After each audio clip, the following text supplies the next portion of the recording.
So gender equality, and I know that again, Morris and myself have had many conversations about this. There are millions, hundreds of millions of girls and women who don't have access to education. We actually have a policy of a scholarship policy, which I'll share at the end and give you an example of some of the policies we've been working on. And these are public. EBU will have these as public statements. And the rationale behind making things public is to make universities accountable. So by having it public, it means you're actually exposing yourself, saying, here's what we do, here is who we are. And the student body and the community body can say, hang on a second, we haven't seen that. Or they can say, yes, we agree. And that's why Times Higher Education give points for it being public, because it's actually a university making an overt statement of, these tie into our mission and vision.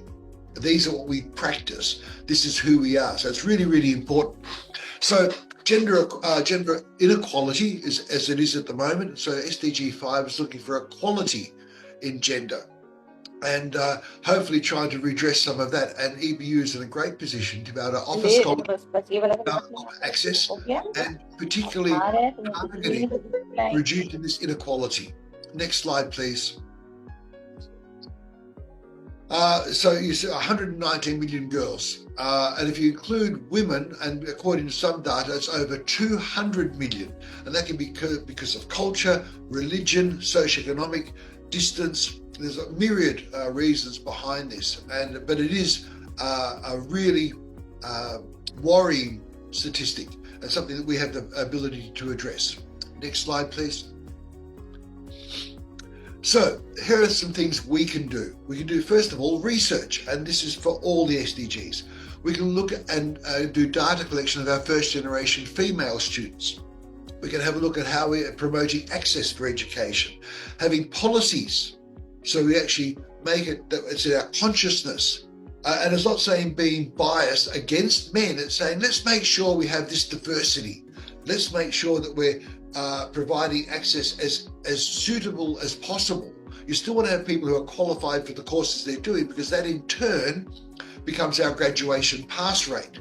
So we're not saying give them a free ride. What we're saying is let's make sure that we open the net to capture as many people that want to and have the ability to attend EBU.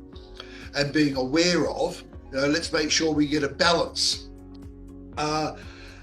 Women's applications in underrepresented subjects. 40 years ago, I had a scholarship from the Australian government to become a teacher in primary school. And that was because they needed more men in primary education. Typically in Australia at that time, it was largely women, and families were becoming away from the nuclear family. So there are a lot of single parents, there are a lot of broken homes, and the government said, let's get more men into a role in primary education. And as a result of that targeted policy, I was able to get a scholarship to become a teacher. That changed my life. We need to do the same thing for women now. There are industries where women are underrepresented, and unfortunately, especially in Asia, the higher you go up any career in Asia, the less and less women you find, but it occurs in every country. We have a chance to try and redress some of that. And even in ourselves, having our academics, our faculty members, do we have women being represented there? And that becomes a policy for EBU. And these are really strong statements. Having an equal employment opportunity caveat on any of our advertising, an overt statement. We encourage applications from minority groups. In Australia, for example, you can identify as an Aboriginal or Torres Islander. And that's a really wonderful way of making sure we're trying to get some of that catchment. It doesn't mean it's at the cost, and this is where people misunderstand. They think, it's at the cost of a Caucasian. It's not. It's saying we are encouraging applications from people who are underrepresented, because it's a way of getting an increased worldview. It's a way of getting increased discussion and dialogue in any industry. Next slide, please. So we can look at things like the proportion of women getting degrees. We can look at do we keep track? Do we have mentoring programs in place for our women? looking at maternity and paternity policies. So this means things like EBU for its staff can look at things like maternity and paternity. Sometimes it's the man who can take carer's leave, for example, as opposed to the woman. Looking at our students, do we have facilities for our students? Now, we don't have the case of face-to-face classes.